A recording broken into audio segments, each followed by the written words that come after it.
Good morning class 10th students. इससे पहले वाले वीडियो में हम लोगों ने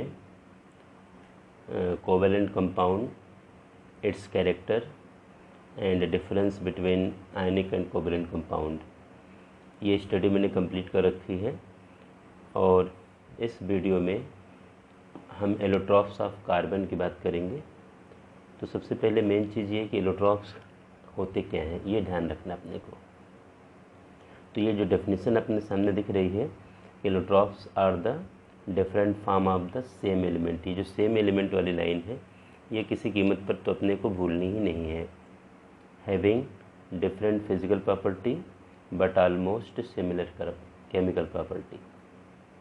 ये जो डेफिनेशन है, ये कंप्लीट डेफिनेशन है। और इसको हम लोग अगर समझ लें, मीन्स कहना क्या चाह रहे हैं कि सेम एलिमेंट मतलब एक ही एलिमेंट के अलग अलग अरेंजमेंट्स हैं, अलग अलग फॉर्म हैं, जिनकी जो फिज़िकल प्रॉपर्टी है वो अरेंजमेंट डिफरेंट होने की वजह से अलग अलग है, लेकिन केमिकल नेचर सेम है। तो ऐसे फॉर्म को हम एलोट्रॉप्स का नाम देते हैं। तो अगर कभी आपसे क्वेश्चन आ जाए कि व्हाट इज़ एलोट्रॉप्स, तो allotropes are the different form of the same element having different physical properties but almost similar chemical properties. अब इसमें फ़िज़िकल प्रॉपर्टी में देखिए, specially boiling point, melting point, solubility, density, ये सब चीज़ें आती हैं।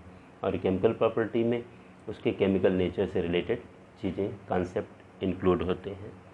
अब देखो आगे जो दे रखा है कि the phenomena of existence of allotropic form of an element is called allotropy. Allotropy क्या है? एक फेनोमेना है जिसकी कह सकते हो जिसके बेसिस पर कोई भी एक सिंगल एलिमेंट अलग अलग एलोट्रॉप्स बनाता है। कार्बन के एलोट्रॉप स्पेशली अपने को पढ़ने हैं। कार्बन के देखिए कई एलोट्रॉप्स हैं, लेकिन अपने को क्रिस्टलाइन एलोट्रॉप्स के बारे में डिस्कस करना है। तो कार्बन के जो क्रिस्टलाइन एलोट्रॉप्स हैं ये 3 हैं, डायमंड, ग्रेफाइट और फुलरेंस।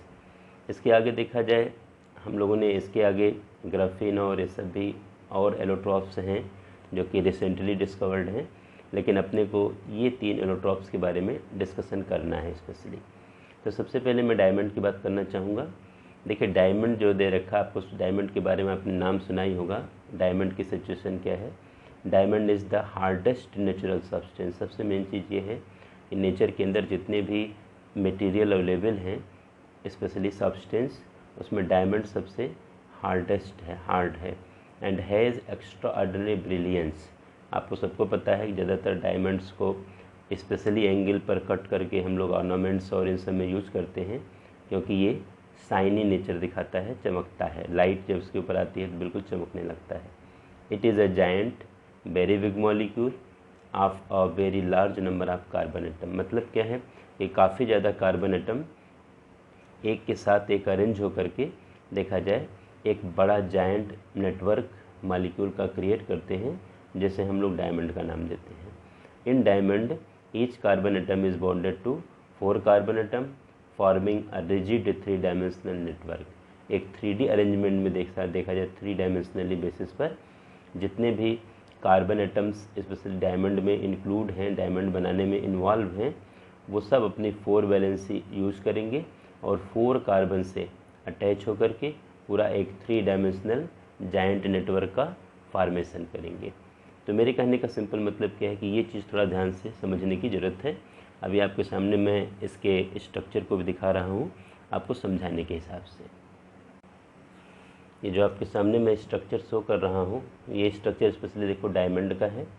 इसमें जितने भी ये पॉइंट्स आपके सामने मेंशन हो रहे हैं, ये सब के सब पॉइंट्स कार्बन के बने हुए हैं, सब के सब कार्बन है, बाकी और दूसरा कोई एलिमेंट इसके बनने में इन्वॉल्व नहीं है। अब अगर हम किसी भी एक कार्बन को देखें, जैसे मान लो इस कार्बन की बात करें, तो ये देखा जाए इस साइड में एक कार्बन से अटैच है, इधर भी एक कार्बन से अटैच है, इधर भी एक कार्बन से अटैच है और इधर भी एक कार्बन से अटैच है।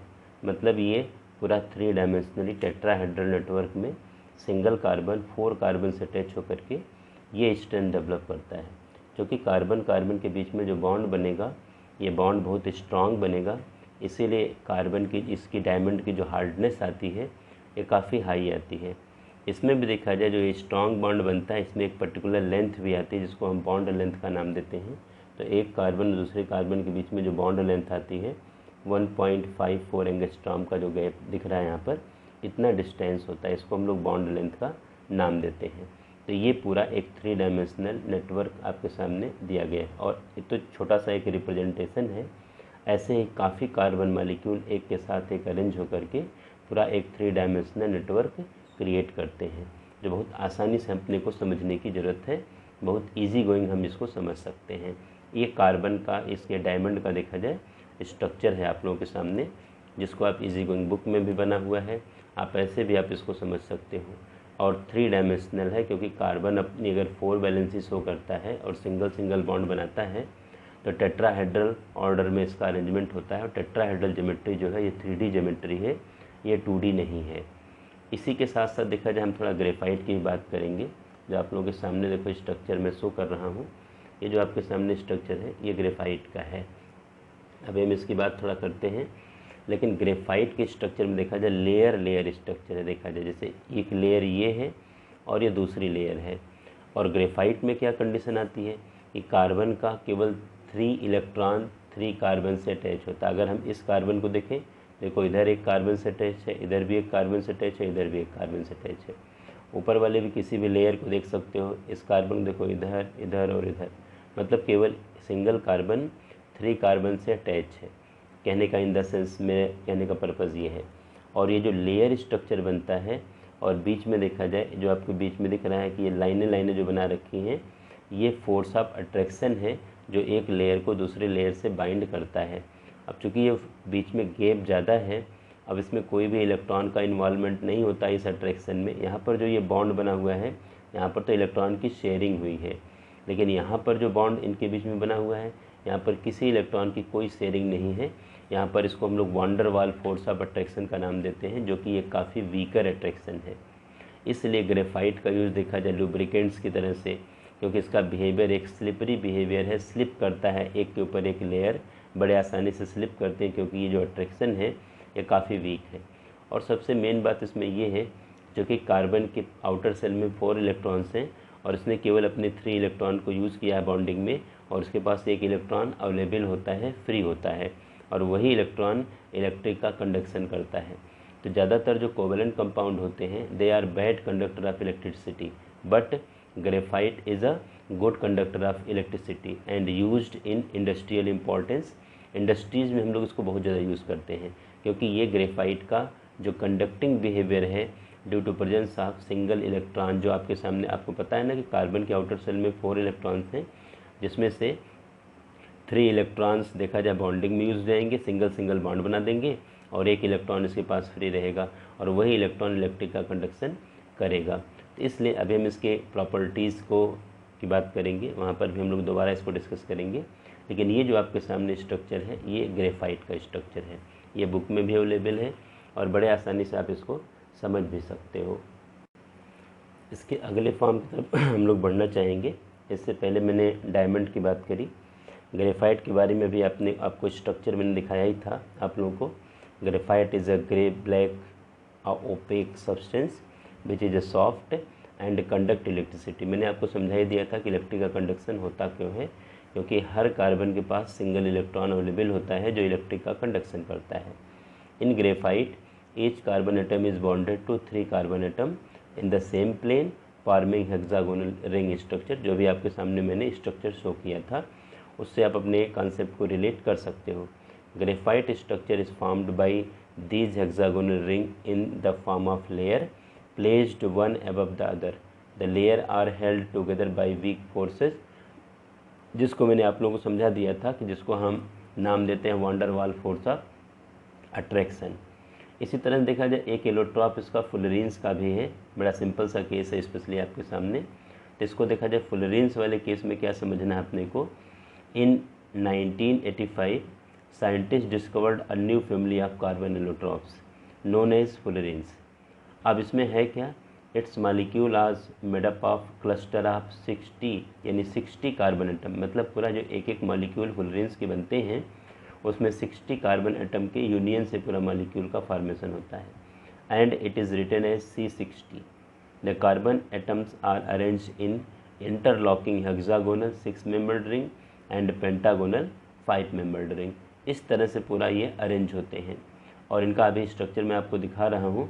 एकदम से आप समझ सकते हो कि ये एक बॉल जैसा होता है जो हम लोग ये फुटबॉल खेलते हैं, उसमें जो तमाम अलग अलग देखा जाएगा पैचेस होते हैं जिनको जोड़ जोड़ करके पूरा बॉल बनाया जाता है, उसी टाइप से इनका स्ट्रक्चर आता है।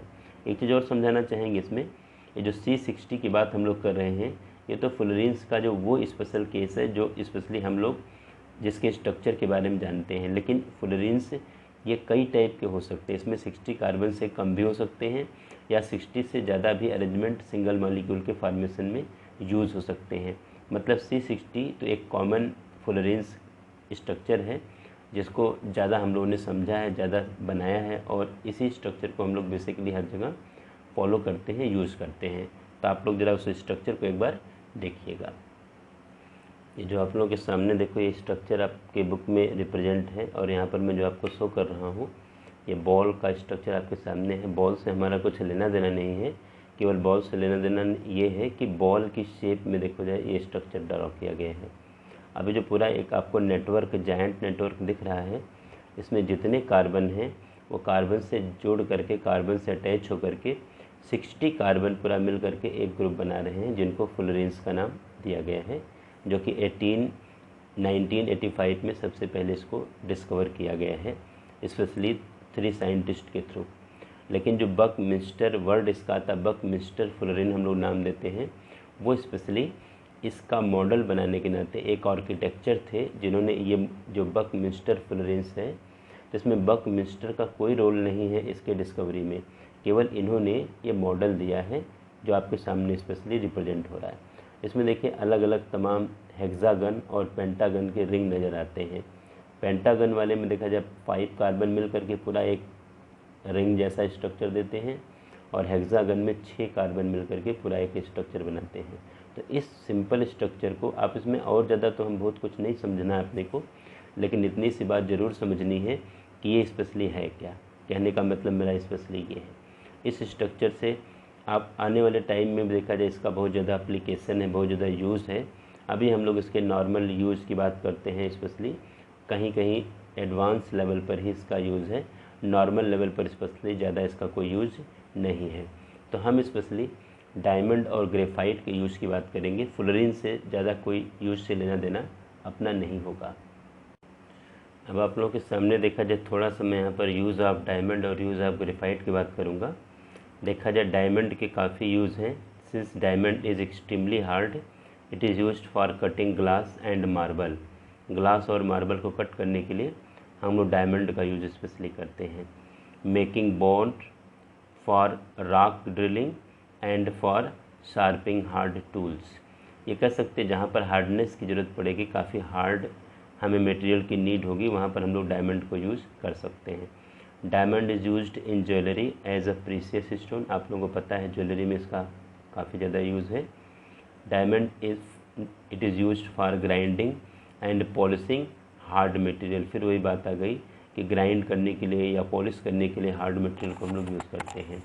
Used for making dies for drawing thin wire from metal, यानी मेटल के पतले वायर जो हम लोग बनाते हैं, जो मेलेबल नेचर, डक्टाइल नेचर आप लोगों को मेटल का पहले से ही पता है, उसमें जो वायर हम लोग ड्रॉ करते हैं तो उसके डाइज का मतलब क्या है, ऐसे छोटे छोटे ऑपरेटर्स बनाते हैं जिसमें से हम पतले से वायर को, उसमें से मेटल को निकालते हैं। It is used for manufacture of tungsten filament for electric bulb. Electric bulb में भी इसका थोड़ा बहुत यूज़ है, टंगस्टन फिलामेंट ऑनवर्ड्स के बनाने में हम लोग इसको यूज़ कर रहे हैं। ये डायमंड का एप्लीकेशन है। ग्रेफाइट के एप्लीकेशन में सबसे ज़्यादा यूज़ देखा जाए, चूँकि ये गुड कंडक्टर है, तो graphite is used for making electrode for sale. जो हम लोग घर में देखा जाए जो ड्राई सेल यूज़ करते हैं, जो पेंसिल सेल है, जो रिमोट में या वॉच में हम लोग यूज़ करते हैं, जो यानी रहती हैं पेंसिल सेल, आपने देखा ही होगा।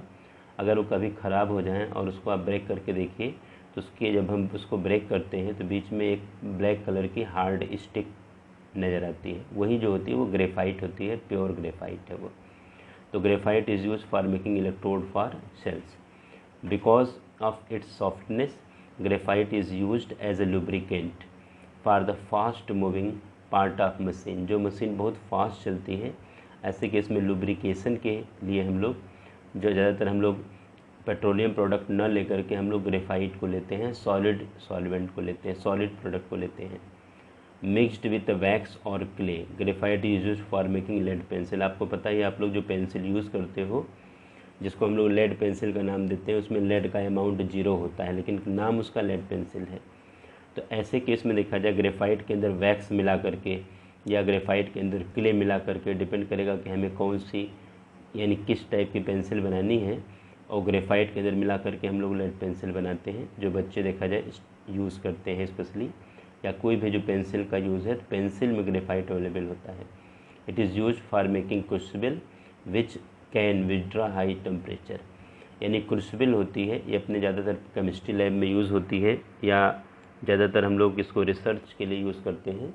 इसमें कोई भी सब्सटेंस अगर गर्म किया जाता है तो क्रूसिबल एकदम से गर्म होकर रेड हॉट हो सकती है, लेकिन ब्रेक नहीं होती। तो इसीलिए हाई टेम्परेचर पर अगर हमें प्रोडक्ट को हीट करना होता है तो वहाँ पर हम लोग इसको यानी ग्रेफाइट से बने हुए क्रूसिबल को यूज़ करते हैं। ये तो कुछ सिंपल से एप्लीकेशंस हैं, इसके यूज़ हैं डायमंड और ग्रेफाइट के। बस इतना आप लोगों को कार्बन के एलोट्रॉप्स के बारे में पढ़ना है, 3 एलोट्रॉप्स और इनके यूज़। स्ट्रक्चर मैंने आप लोगों को समझा दिए, बुक से भी आप लोग कंपेयर करना, और वीडियो को एक बार में अगर कोई दिक्कत आए तो आप 2 बार देखना ज़रूर इसको, क्योंकि इससे अपना काम कंप्लीट होना चाहिए। इस वीडियो में केवल इतना सा मैं आपसे बात करना चाह रहा हूँ। अगले वीडियो में मैं वर्सेटाइल नेचर ऑफ कार्बन या यूनिक नेचर ऑफ कार्बन को लेकर के आपके सामने अवेलेबल रहूँगा। Thank you.